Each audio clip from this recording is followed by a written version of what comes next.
Graça e paz, irmãos. Amém? Com alegria que estamos aqui.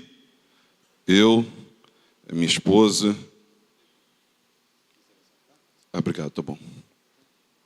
Obreiro Cosme e Ronieri. Vou pedir para vocês ficarem de pé, dar um teloguinho para a igreja aí, olha. Deus seja louvado por esses irmãos. Nós trazemos um abraço da igreja de Magé e queremos também parabenizar os irmãos por esses 30 anos, né, que estão comemorando, uma data muito importante.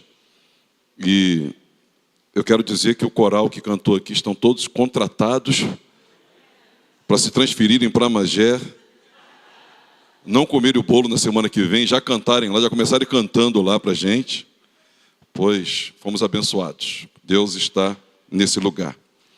Eu quero convidar você a abrir a sua Bíblia na segunda carta de Paulo aos Coríntios, capítulo 5. 30 anos. Nós completamos em Magé. Obrigado, irmão. Nós completamos em Magé. Obrigado. Nós completamos em Magé 25 anos.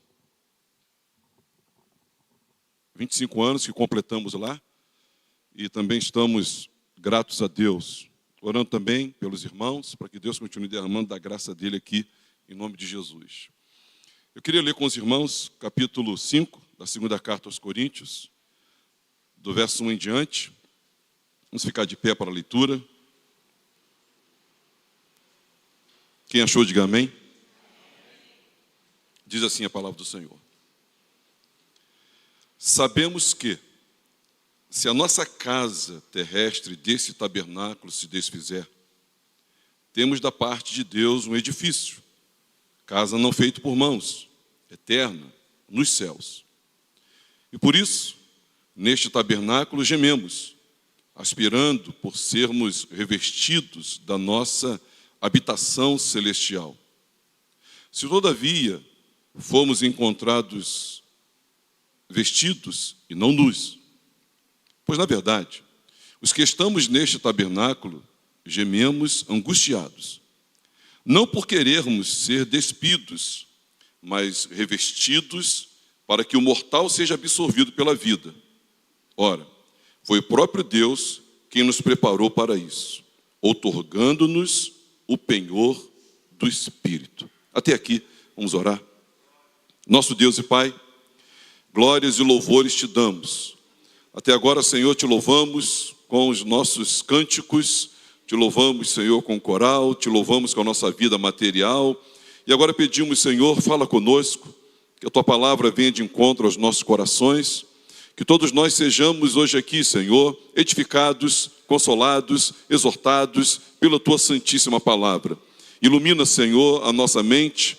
E não somente nós queremos sair daqui informados, mas nós queremos sair daqui transformados. Nós não viemos aqui para ouvir um homem, nós não viemos aqui para ouvir uma palestra, nós não viemos aqui para ouvir opinião humana, nós viemos aqui para ouvir a tua voz. Então, Senhor, fala conosco nessa noite. Ah, Senhor, nós abrimos o nosso coração e ouvidos para recebermos aquilo que o Senhor tem para o nosso coração. Me usa, Senhor, que eu seja um instrumento teu.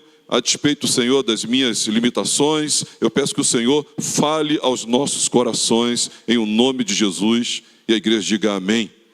Podem sentar, irmãos. É melhor ficar assim, isso aqui. Amados, eu tenho uma neta e ela tem 3 anos, vai fazer 3 anos terça-feira. E os primeiros brinquedos que ela mais gostou na vida foi uma tenda, uma cabana. Criança gosta de brincar com tenda, com cabana. O apóstolo Paulo, ele vai falar para a gente, usando uma linguagem figurada, sobre tenda, sobre cabana. E eu quero compartilhar essa palavra com os irmãos, tendo em vista que esses 30 anos, né, eles são comemorativos, é um mês solene, e eu queria dividir com os irmãos e queria propor que nós, ao final desse encontro, nós orássemos por essa temática que eu quero dividir com os irmãos.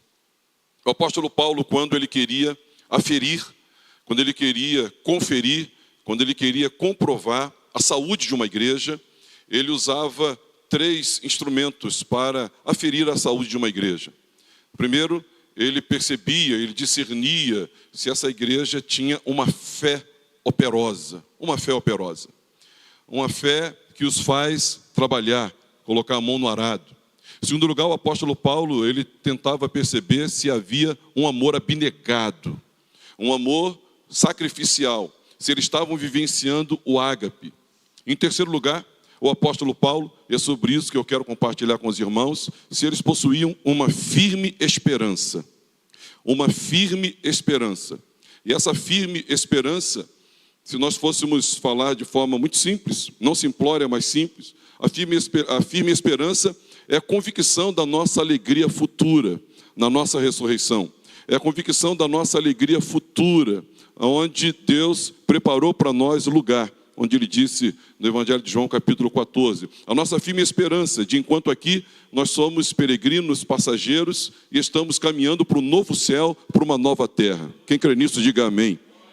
Então, o apóstolo Paulo, ele escreve essa carta de 2 Coríntios, é uma carta difícil para ele, quase que uma autobiografia acerca do seu ministério. Ele havia e estava passando por inúmeras dificuldades, pseudo-apóstolos se levantaram, estavam atacando a igreja de Corinto, e alguns daquela igreja passaram a acreditar no que estavam dizendo acerca do apóstolo Paulo. Então ele sai em defesa, não própria, mas ele sai em defesa da sua pessoa, porque a sua pessoa estava atrelada ao evangelho. Então desacreditar o apóstolo Paulo era desacreditar também o evangelho que ele estava levando. E ele vai falar agora na segunda carta acerca do sofrimento. Esse texto aqui que nós encontramos na segunda carta, capítulo 5, verso 1 a 5, o que antecede é o capítulo 4, que você conhece, por exemplo, o versículo 7, quando ele vai dizer: temos, porém, esse tesouro em vaso de barro, para que a excelência do poder seja do Senhor e não nossa. Ele está falando sobre nós perseverarmos, nós permanecermos. Ele vai dizer no versículo 14, para nós permanecermos sem desanimar. Ele vai incentivar a igreja. E depois desse texto aqui, no capítulo 5, versículo 6 em diante, ele vai falar sobre o engajamento missional. Mas ele para tratar aqui, porque já que eles estavam sofrendo perseguição, já que a vida do próprio apóstolo Paulo estava correndo risco, já que eles estavam sujeitos, toda a igreja, a serem submetidos à perseguição e sofrimento no corpo, na vida, na sua história, ele então fala sobre isso aqui. E eu queria compartilhar com os irmãos sobre uma excelente notícia. Excelente notícia que não é nova para mim nem para você, nós já conhecemos isso, mas eu quero pedir ao Espírito Santo que avive isso no seu coração. Eu quero que você repita comigo: a morte não é o fim da história. Está fraco. A morte não é o fim da história. Sobre isso que o apóstolo Paulo trata aqui dos versos 1 ao verso 5. Na classificação dos medos da humanidade, a morte está em primeiro lugar. Nós temos medo de morrer. O ser humano tem medo de morrer. Nós temos medo de morrer. E cada cultura trata da morte, ou lida com a morte de uma maneira peculiar. Estava lendo de uma determinada tribo que eles têm o hábito de falar 3 vezes ao dia sobre a morte para se acostumarem e não sofrerem tanto com a morte de alguém. Então, diariamente, 3 vezes ao dia, eles falam sobre a morte. Essa incerteza de como será, de onde estaremos, de como seremos, se estaremos sozinhos ou não, essa perda de controle sobre a vida, esse apagão. Então, esse medo é um medo que toma conta de todos nós. E nesse texto aqui, o apóstolo Paulo, no versículo 1, ele vai falar sobre a certeza do corpo da ressurreição. Nos versos 2, 3 e 4, ele já vai falar sobre a natureza desse corpo da ressurreição. E no versículo 5, ele vai falar sobre a garantia do corpo da ressurreição. Por que nós temos essa garantia? Agora, irmãos, esse assunto ele é pertinente para a nossa igreja, porque esse olhar para a vida eterna, ele compromete a maneira que nós enxergamos a vida aqui. Eu fico pasmado quando eu leio a história do Velho Testamento e eu vejo que Moisés, Abraão, Josué, Davi, essa turma, eles viveram impactando esse mundo porque eles contemplavam a eternidade. eles viviam com os homens que mais fizeram diferença na terra foram os homens que estavam com os olhos nos céus. Então, os homens que olham para o céu, a igreja que olha para o céu, é a igreja que mais faz diferença nessa terra. A igreja que olha para o céu e tem uma firme esperança, os problemas da vida, os sofrimentos, as agruras, as vicissitudes, elas não pesam tanto quanto na vida daquele que tem os seus olhos nesse mundo. É diferente. A maneira que nós enxergamos a nossa dor, o valor que nós damos às coisas, tudo fica relativizado quando a gente olha para a eternidade. E Paulo, como um bom pastor dessa igreja, ele está os levando a olhar para isso. Então, em primeiro lugar, eu queria que você lesse na sua Bíblia, mantesse ela aberta. Vamos ler comigo o verso 1. Eu quero ler, eu quero explicar, eu quero aplicar. O que vamos fazer, pastor? Ler, explicar e aplicar. Vamos ler o verso 1, somente o verso 1. Lê comigo. Sabemos que, se a nossa casa terrestre desse tabernáculo se desfizer, temos da parte de Deus um edifício, casa feita por mãos, eterna, não feita por mãos, eterna e nos céus. Então aqui, irmãos, a palavra que salta para nós aqui é sabemos. Repete comigo, sabemos. Olha, nós não sabemos como morreremos. Eu não sei como eu vou morrer.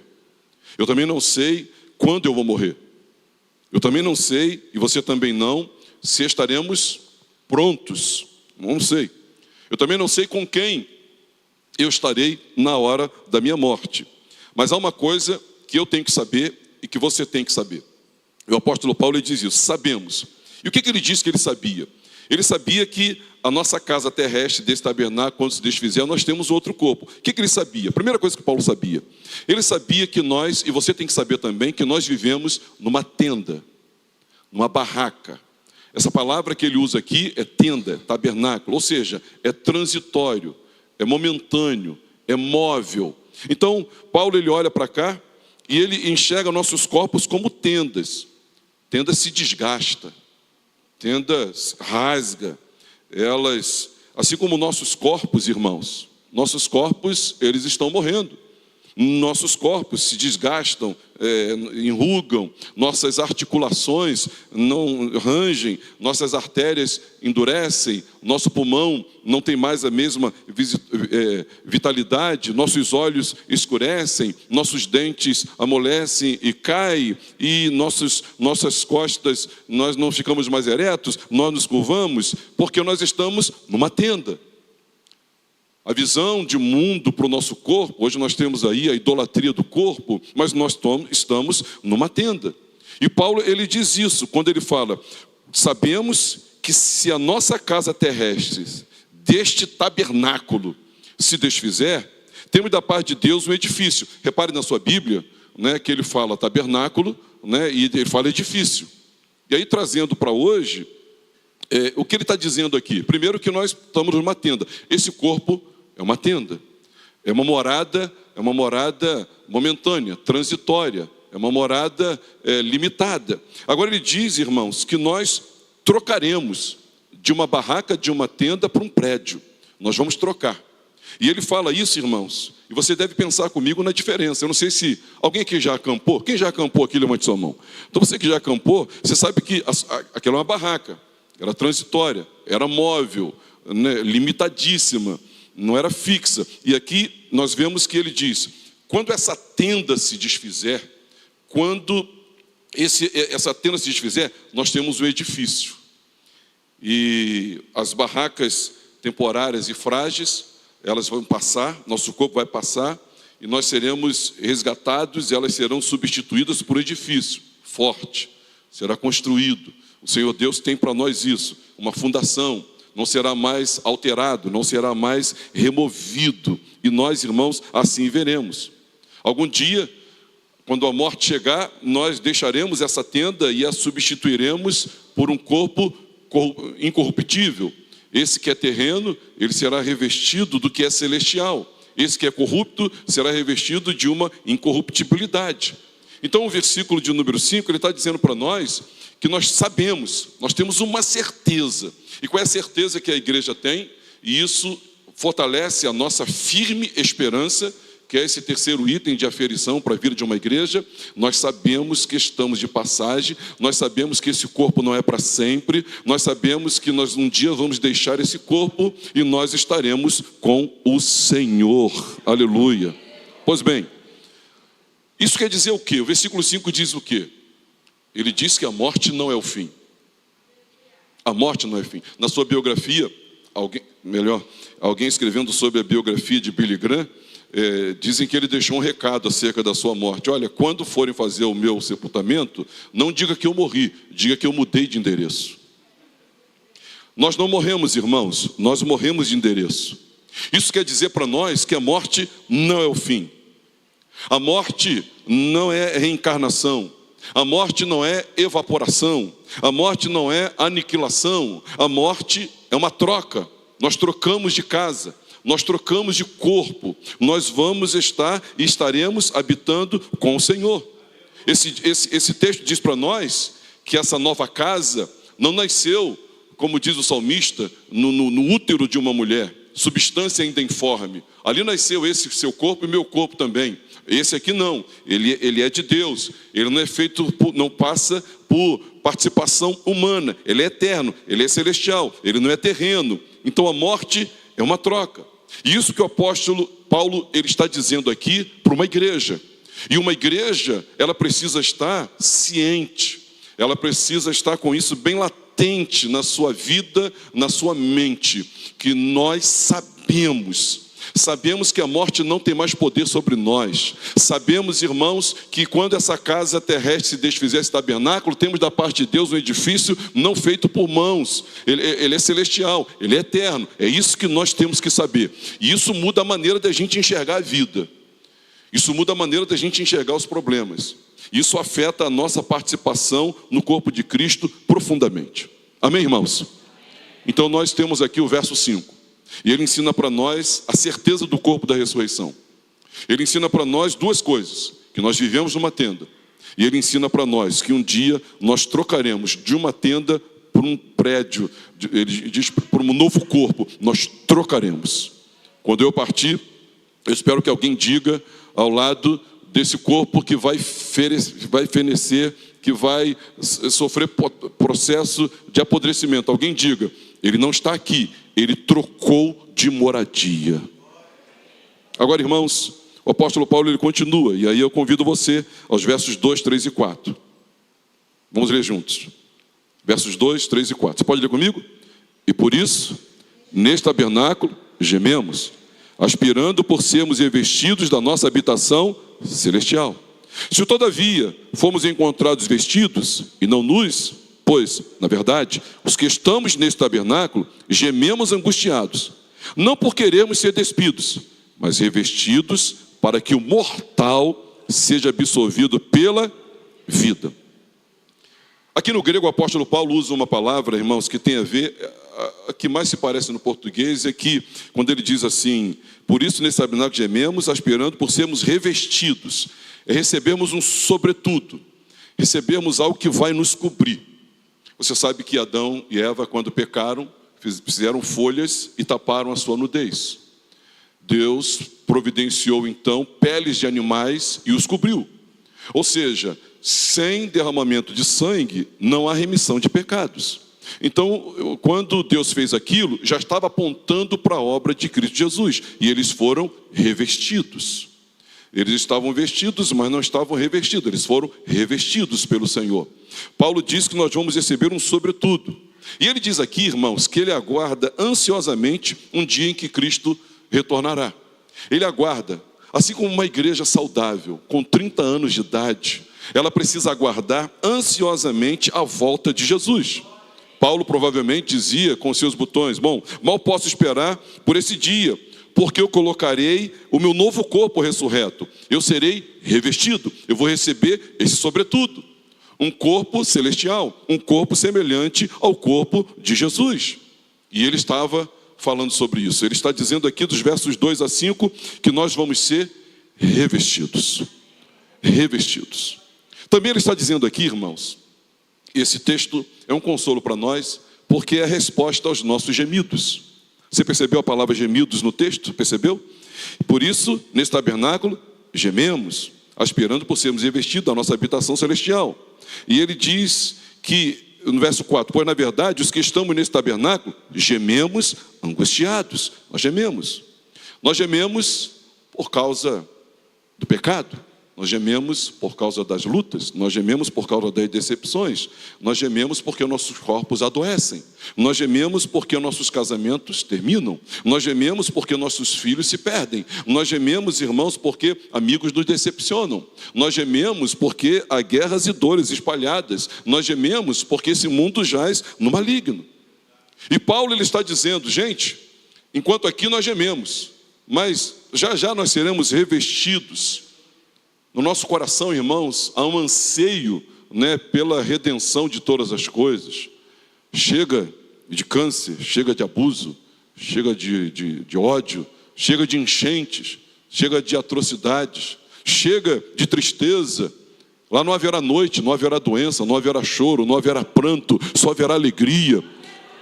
Lá, irmãos, nós seremos completamente consolados. E nós precisamos olhar e crer que essa vida aqui não é a vida que Deus tem para nós. Aqui nós estamos sendo trabalhados e trabalhando, preparados e preparando para algo muito superior, que nem olhos viram, nem ouvidos ouviram, nem jamais penetrou em coração humano, o que Deus tem preparado para aqueles que o amam. Quando nós lemos o capítulo 5 dessa segunda carta, quando a gente considera os versos 2, 3 e 4, nós estamos percebendo que Paulo ele está dando resposta a perguntas essenciais. Nós vamos ser revestidos. Ele está dizendo para nós que é resposta para o nosso gemido. E também ele está dizendo, irmãos, que isso remove os nossos medos mais profundos. Nós cristãos não podemos temer a morte. Nós não precisamos desejar morrer e nem devemos desejar a morte. Mas nós precisamos não temer a morte. De todos os medos associados à morte, correlacionados com a morte, um dos maiores dele é que nós morrermos sozinhos, esquecidos, preteridos, cairmos num vazio. Agora, Paulo diz para nós aqui qual é a condição atual dos crentes que morreram no Senhor. O pastor Josenildo tem, inclusive, um livro interessante sobre isso. Se você não leu, peça a ele tem um livro sobre isso. Olha o que diz aí os versos 6, 7 e 8 sobre aqueles que partiram. Olha o que diz. Temos, portanto, sempre bom ânimo, sabendo que enquanto no corpo estamos ausentes do Senhor, visto que andamos por fé, não pelo que vemos. Entretanto, estamos em plena confiança, preferindo deixar o corpo e habitar com o Senhor. Por isso que também nos esforçamos, quer presentes, quer ausente, para lhe ser o quê? Agradáveis. Olha o que o verso 8 diz. Você pode ler de novo o verso 8 comigo? Entretanto, estamos em plena confiança, preferindo deixar o corpo e habitar com o Senhor. Quando morremos, nós passamos a estar com o Senhor. A nossa vida vai para a presença de Deus. Imagine você que eu venha a óbito hoje. Hoje mesmo eu estarei com o Senhor. Imagine que o Senhor volte no domingo que vem. Esse corpo que será sepultado, no caso hoje aqui, no domingo que vem, quando o Senhor voltar, como disse Paulo aos Tessalonicenses, dada o ressoar da trombeta, o céu vai se abrir, o nosso Senhor descerá das nuvens com poder e glória, os mortos em Cristo ressuscitarão primeiro. Depois os que estiverem vivos serão arrebatados. Então eu morro hoje e vou estar com o Senhor. E se o Senhor só voltar domingo que vem, o meu corpo será ressurreto no domingo que vem. Mas enquanto hoje, até domingo que vem, eu estarei na presença do Senhor. Existem inúmeras teorias, especulações e doutrinas acerca de como será esse interlúdio entre o dia de hoje, que eu morri, e o dia do domingo que vem, que eu serei ressuscitado. Analogicamente falando, hipoteticamente falando. Então, existem, mas, irmãos, eu acho que tudo que precisamos saber, e é o suficiente que a Bíblia revela para nós, quanto a isso, ela não nos traz clara iluminação, que nós estaremos com o Senhor. Como será? Alguns falam sobre um corpo intermediário, outros falam do sono da alma, enfim, isso não há conclusão, não há consenso. Uma coisa é certa, nós estaremos com o Senhor. Quando nós formos encarar a morte, nós precisamos nos lembrar o seguinte, que nós estaremos com o Senhor. 2 Coríntios, capítulo 5, versículo de número 8. Entretanto, estamos em plena confiança. Você pode repetir? Plena confiança. Preferindo deixar o corpo e habitar com o Senhor. Glória a Deus. Deus seja louvado. O que nós aprendemos nos versos 2, 3 e 4? Nós aprendemos sobre a natureza do corpo da ressurreição. Nós aprendemos que é como vestir um sobretudo. Nós aprendemos que é a resposta ao nosso gemido. E nós aprendemos, irmãos, que remove os nossos medos mais profundos. Interessante, e vale aqui lembrar os irmãos, que nós seremos revestidos, mas nós manteremos a nossa identidade. Não vai ser esse corpo, será outro corpo. Não será nessa natureza, será numa outra natureza. Lembrando aos irmãos, Evangelho de João, capítulo 21, Jesus come. Ele também, além de comer, ele passa por paredes. É um corpo celestial, é um corpo semelhante ao nosso Senhor, como unigênito do Pai, primogênito da criação. Ele inaugurou já esse corpo. Agora Paulo, irmãos, por último, ele vai falar no versículo 5, que eu quero que você leia comigo, o verso 5, por favor. Vamos ler todos juntos. Ora, foi o próprio Deus quem nos preparou para isso, outorgando-nos o penhor do Espírito. O que ele está dizendo aqui? O que Paulo está dizendo aqui? Foi o próprio Deus. Deus nos preparou e está nos preparando para a ressurreição e para a eternidade. Deus está preparando essa igreja para a ressurreição e para a eternidade. Deus está preparando cada um de nós para a ressurreição. Nós teremos um corpo, um novo corpo, não mesmo que antes. Nós, irmãos, teremos um novo corpo, não apenas renovado ou reconstruído, não, é um novo corpo. Nós teremos um novo corpo, mas nós teremos a mesma identidade. Isso quer dizer para nós, irmãos, que nós fomos feitos para algo melhor. Somos peregrinos, somos estrangeiros, nós estamos de passagem. Nosso alvo é o céu. Moisés, Hebreus testemunha acerca de Moisés que ele não quis desfrutar de prazeres transitórios do pecado, porque ele via algo, ele via a eternidade, ele via Cristo e a recompensa. Moisés foi afetado por isso, irmãos. Se você admira Moisés, o que impulsionou o ministério de Moisés não foi outra coisa, senão a vida eterna, senão a firme esperança. Se você admira a pessoa do Abraão, que é o nosso pai na fé, ele também aguardava a cidade cujo Deus é o arquiteto, é o construtor. Abraão, ele foi afetado pela eternidade. Eu não quero que a igreja de Magé, e pelo amor e respeito que eu tenho aos irmãos, eu não quero também que a igreja daqui, ela não seja uma igreja afetada pela eternidade. Uma igreja que olha para o céu e muda o contexto aqui na terra. Porque se nós olharmos para a terra, irmãos, e temos o nosso olhar temporal, finito, material, nós seremos anulados e não faremos diferença nem na nossa casa, nem na sociedade, e dentro da igreja também não. Mas se nós, como esses homens de Deus, o apóstolo Paulo, os santos profetas, os nossos patriarcas, até Davi, irmãos, afetados por essa realidade de que somos estrangeiros. José, irmãos, José, ele disse, olha, eu quero que vocês, por favor, tratem dos ossos da família. E nós não queremos ser enterrados aqui, nós queremos ser enterrados lá. Ele estava acreditando na eternidade. Ele estava olhando com firme esperança para esse novo céu e para essa nova terra, para Canaã celestial. Esse versículo de número 5, ele está dizendo, irmãos, que nós temos a garantia da ressurreição. A garantia da ressurreição.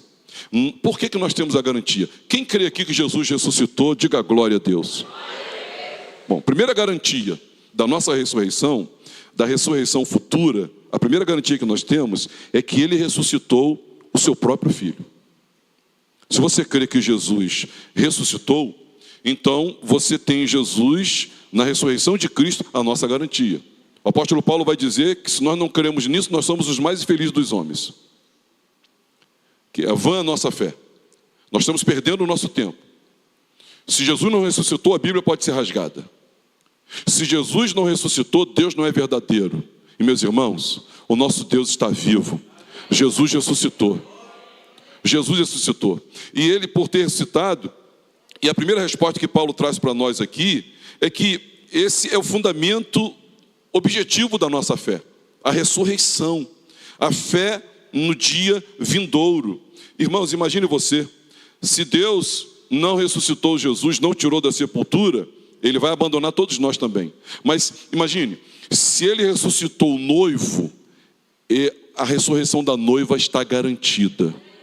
Se ele ressuscitou o filho dele, então ele vai ressuscitar também todos aqueles que depositam a fé no filho dele como Senhor e Salvador, Messias enviado.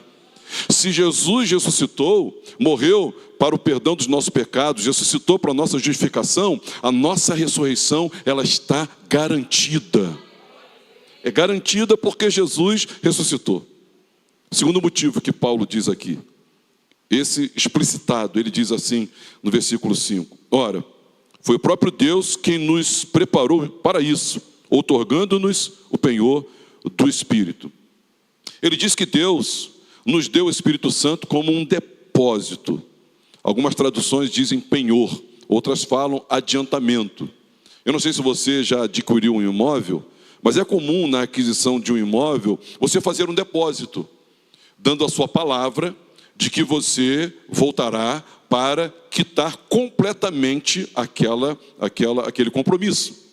Quando nós somos regenerados, irmãos, quando o Senhor converte o nosso coração, quando nós a Ele abrimos, nos convertemos, Ele nos converte, quando isso acontece, nós recebemos o Espírito Santo que passa a habitar em nós e quer presidir a nossa vida. Amém? Você entende isso? Isso é apenas um depósito. Esse termo depósito, cuidado para você perder a pessoalidade do Espírito. Ele é pessoa, ele está inteiro aí. Mas essa terminologia aqui é para que eu e você entendamos que o Espírito Santo é um depósito. Habitando ainda nesse corpo mortal, né, no nosso espírito, é um depósito, é um adiantamento, é uma entrada, é um conver, é um protótipo. É para que você comece a provar a realidade da eternidade. Você parou para pensar nisso? Você imagina isso? Você tem dentro de si o nosso Deus, na pessoa do Espírito Santo habitando em você. Paulo disse aos Coríntios isso, né? Não sabeis vós que o vosso corpo é templo do Espírito Santo? Então, nós somos habitados pelo Espírito Santo de Deus. E o Espírito Santo de Deus é um depósito, é um penhor, é uma garantia de que Ele nos ressuscitará e nos levará para junto de si. Deus fez o contrato, irmãos, e Ele assinou na linha pontilhada.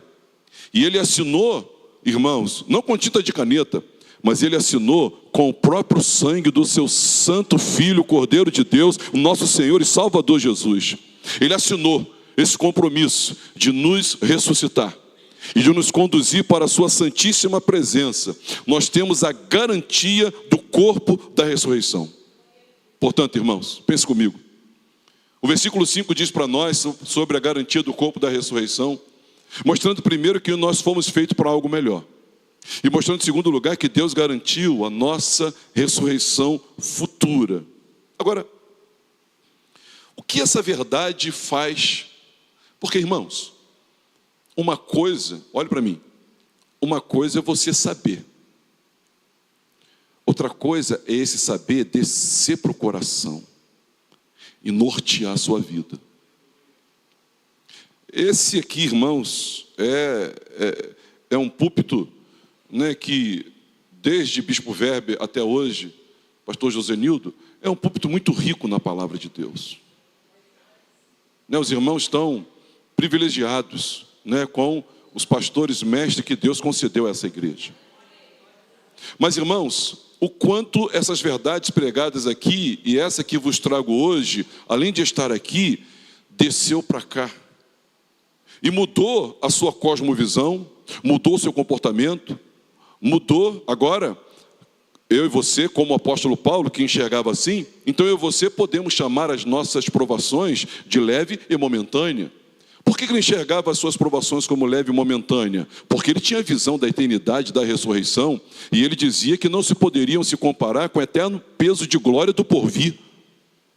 Se isso aqui está afetando o meu e o seu coração, isso muda, irmãos, a nossa agenda, a maneira que a gente gasta o nosso dinheiro, a maneira que nós lidamos, né, com as adversidades da vida. Olhamos para Jesus, como ele lidou com cada uma delas, isso muda completamente. A verdade é, irmãos, que muitos de nós achamos que estamos indo da terra dos vivos para a terra dos moribundos. Mas a verdade é que nós estamos, é o contrário. Nós estamos indo da terra dos moribundos, nós estamos indo para a terra dos vivos, irmãos. Porque o nosso Deus não é Deus de mortos, o nosso Deus é Deus de vivos. Nosso Deus é Deus de vivos. Numa discussão com os saduceus, Jesus falou sobre isso. E aqui, irmãos, eu queria compartilhar com os irmãos, nesses honrosos 30 anos, dos quais os irmãos estão de parabéns, eu queria comentar com os irmãos 5 itens. Eu queria orar por 5 coisas, mas eu quero comentar primeiro cada uma delas. Primeira delas, à luz do que é dito em 2 Coríntios, capítulo 5, verso 1 ao verso 5, à luz disso, irmãos, nós temos que assumir um compromisso hoje, de sermos empoderados pelo Espírito Santo, libertos de toda mentira, e nós não temermos mais a morte. Amém, irmãos? Amém. Assumir um compromisso de sermos uma igreja bíblica, canônica, cristocêntrica, uma igreja que, além do amor abnegado, além de uma fé operosa, uma igreja, meus irmãos, que tem uma firme esperança. Uma das dificuldades que eu tive na minha conversão, quando comecei a ler a Bíblia, é que eu lia e eu não conseguia acreditar. Como é que pode essa turma sofrer tanto e continuar feliz e trabalhando para Deus? Era novo, eu lia e dizia, não dá para acreditar nisso. Eles sofrem, continuam felizes servindo a Deus. Paulo e Silas apanham de manhã, à noite e cantam. Paulo é apedrejado, é tido como morto, mas ele se levanta e vai. Tentam impedir ele de entrar na cidade. Ele diz, o que é isso, gente? Eu estou pronto para entrar de novo, para sofrer. Eu estou pronto para morrer. Eu pensava que eles eram, ou é mentira, ou eles têm outro sangue. Não são pessoas sujeitas aos mesmos sentimentos. Mas a verdade é, irmãos, que essa turma toda, essa igreja e essa multidão de testemunha que temos a rodear-nos, testemunhado lá os hebreus, meus irmãos, na carta aos hebreus, eles tinham uma firme esperança, eles tinham firme convicção de que se morressem, imediatamente estariam na presença do Senhor consciente. Segundo, que na ressurreição eles receberiam um novo corpo e seriam revestidos. Então isso afetou tanto a vida deles, porque eles não tinham medo da morte. Eles não tinham medo da morte. E nós precisamos ser uma igreja. Vila São Luís precisa ser essa igreja, Magé precisa ser essa igreja, a igreja brasileira precisa ser essa igreja, que tem uma firme esperança. E essa firme esperança faz com que nós não temamos a morte. Vamos orar por isso. Segundo lugar, nós precisamos ser consolados acerca dos que morreram em Cristo. O apóstolo Paulo, escrevendo aos Tessalonicenses, ele começa dizendo, não quero, irmão, que sejais ignorantes. E ele termina dizendo, consolai-vos, pois, uns aos outros com essas palavras. E o que ele disse entre uma coisa e outra? Ele disse acerca da volta de Jesus, ele disse da plena certeza que ele possuía do chamado de Deus para os mortos, e o arrebatamento dos vivos, e o encontro do Senhor nos ares, e nós estaremos para sempre com Ele. Então, nós precisamos ser consolados acerca daqueles que partiram no Senhor. Isso deve consolar a nossa vida, deve consolar o nosso coração. Nós precisamos ter, irmãos, uma cultura, uma visão, uma cosmovisão acerca da morte, semelhante, já abaixo não, mas semelhante à mensagem do Evangelho. E a mensagem do Evangelho olha para a morte dizendo, não é você saindo para o mundo dos moribundos, não, você saindo para o mundo da vida, você está recebendo um corpo glorificado, você estará com o Senhor.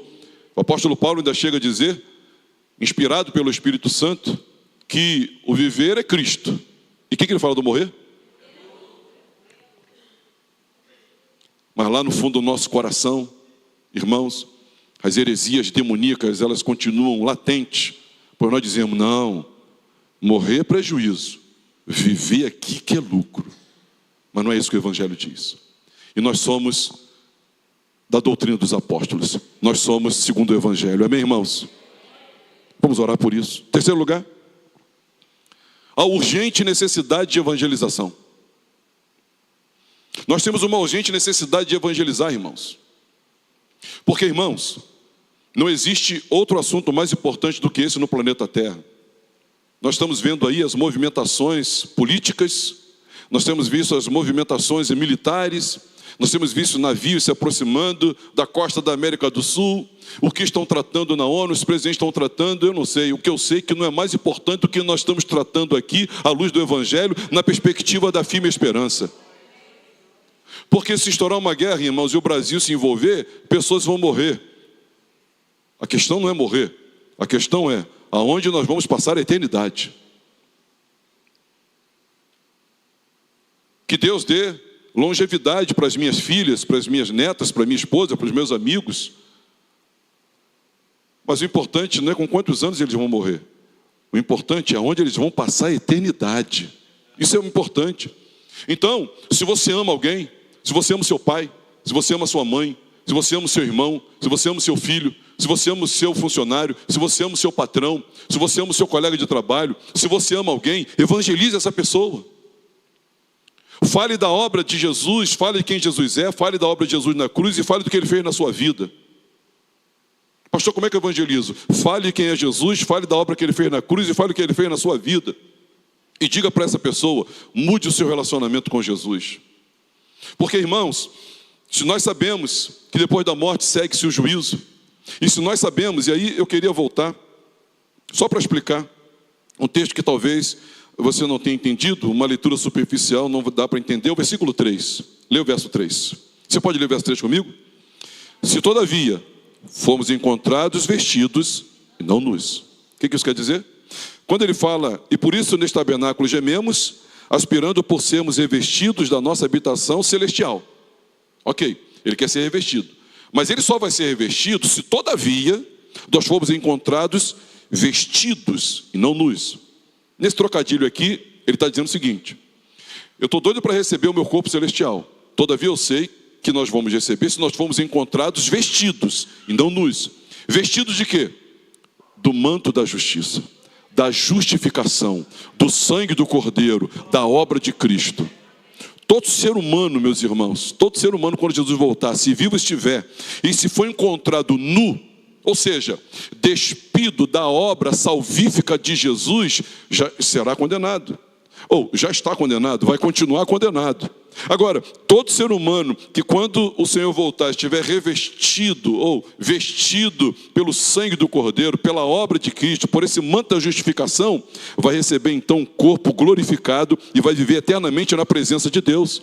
Então a nossa necessidade de evangelizar é muito grande. E eu quero, irmãos, assim, afirmar e reafirmar: se amamos alguém, evangelizamos esse alguém.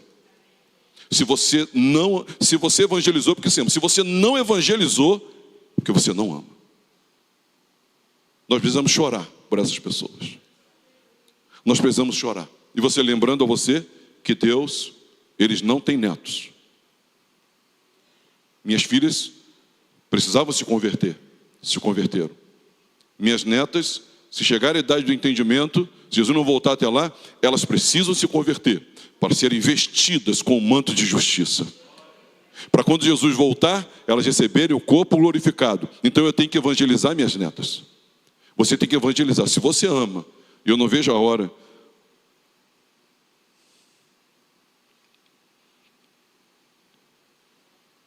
Eu não vejo a hora, se Deus me permitir, de eu poder sentar com a minha neta e dizer: senta aqui. Eu vou te explicar quem foi Jesus, o que Ele fez na cruz do Calvário e o que Ele fez da minha vida. Eu vou te explicar, para você entender quem é Ele. Não vejo a hora de fazer isso, irmãos.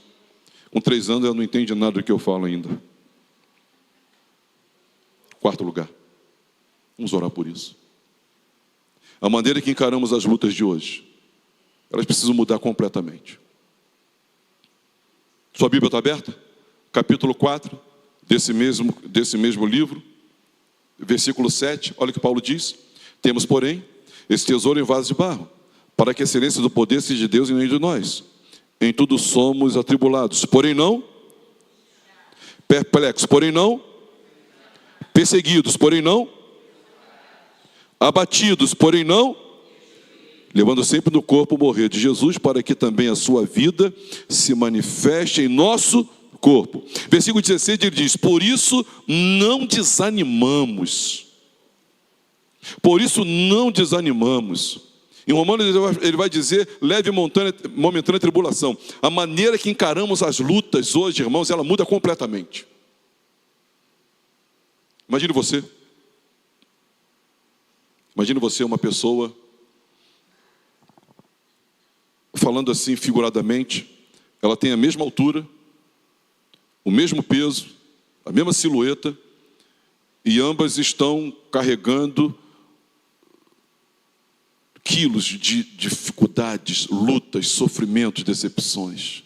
Ambas estão carregando. Uma está carregando 15 quilos. Eu acredito que todos nós podemos carregar 15 quilos. E esses 15 quilos, essa pessoa está curvada. Ela está, como diz aqui o apóstolo Paulo, ela está angustiada, ela está desanimada. Tudo aquilo que Paulo diz que nós não ficamos, mas ela está se sentindo desamparada, se sentindo destruída. E do lado dela passa uma outra pessoa, mesmo peso, mesma silhueta, mesma condição, né, da sua musculatura, carregando 100 quilos, ereto, alegre, jovial e cantando no coral da ICNV da Vila São Luís. Aí você olha assim para ele e diz: o que está acontecendo aqui? O que está acontecendo? Essa que leva 100 quilos e nem é afetado por ele, porque ela considera a eternidade. Ela considera o corpo da ressurreição.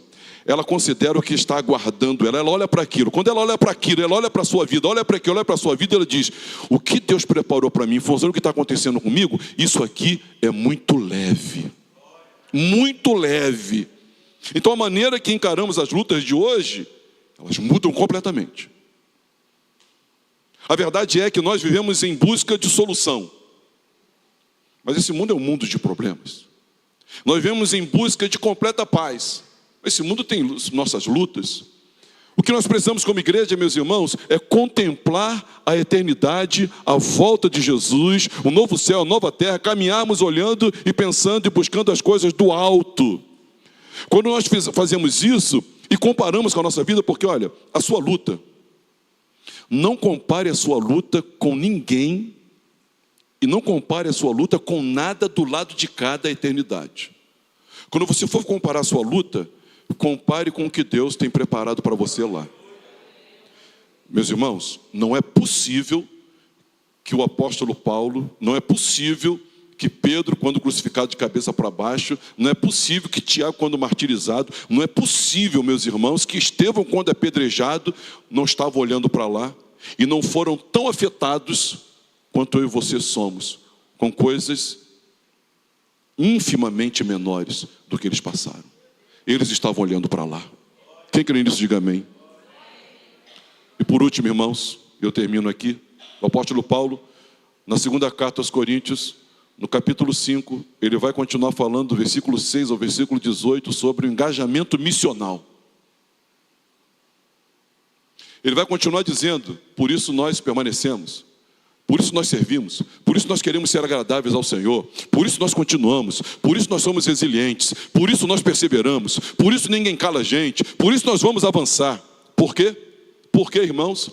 Porque eles possuíam uma firme esperança e a plena convicção de que a morte não é o fim da história, é uma troca de endereço, e isso muda a vida.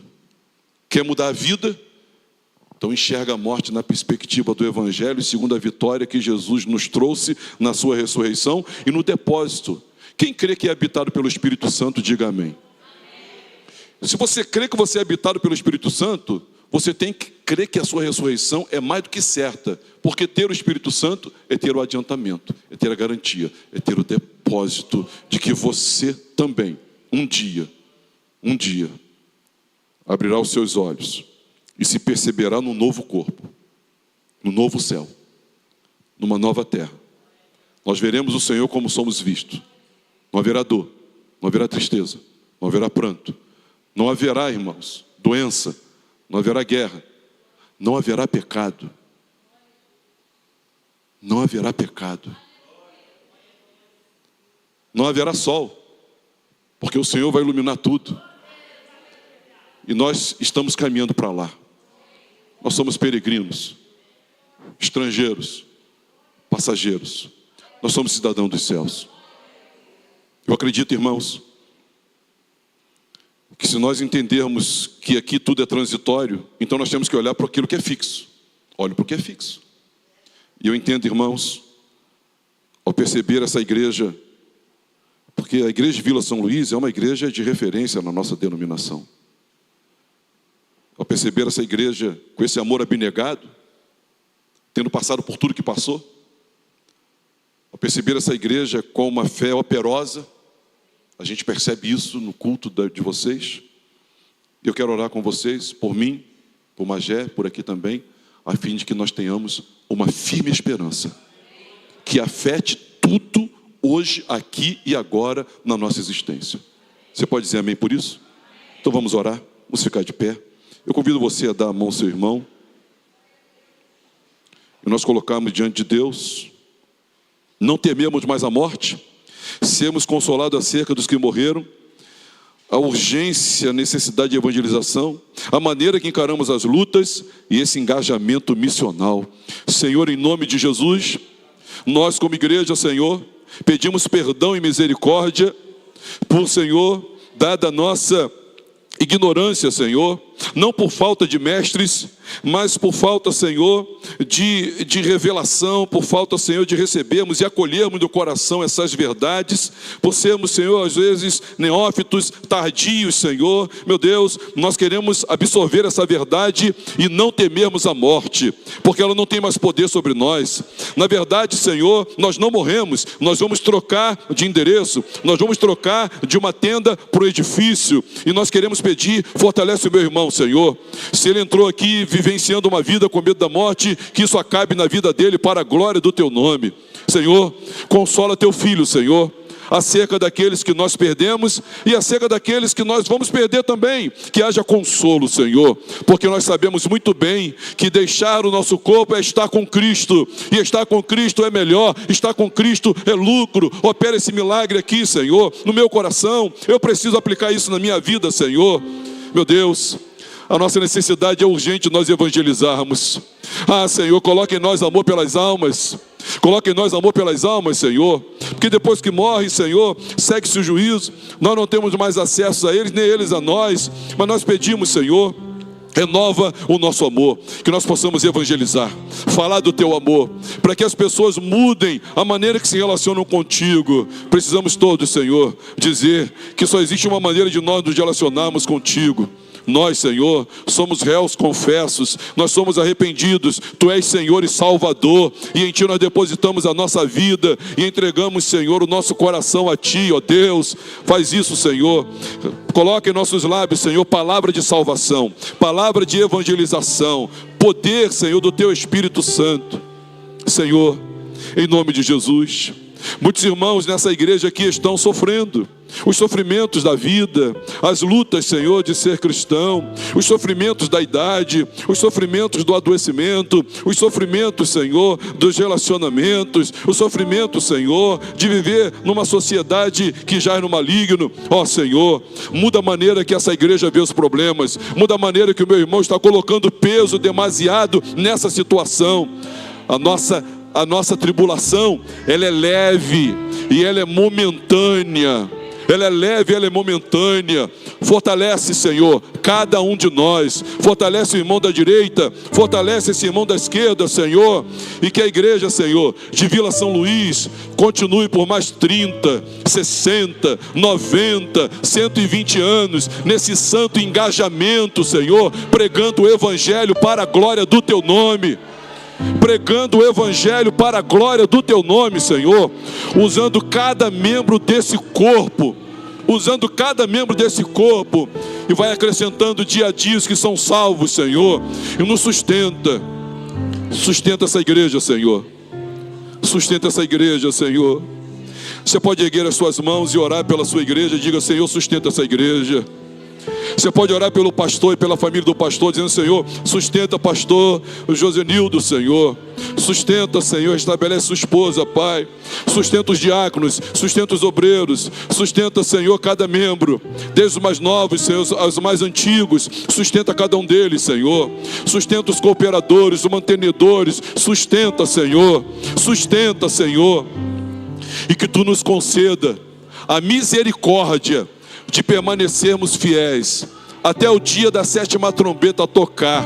Que sejamos encontrados, Senhor, na prática de um amor abnegado, na prática, Senhor, de uma fé operosa, Senhor, e na vivência de uma firme esperança, de uma firme esperança. E o povo de Deus diga amém. Dê uma salva de palmas ao Senhor.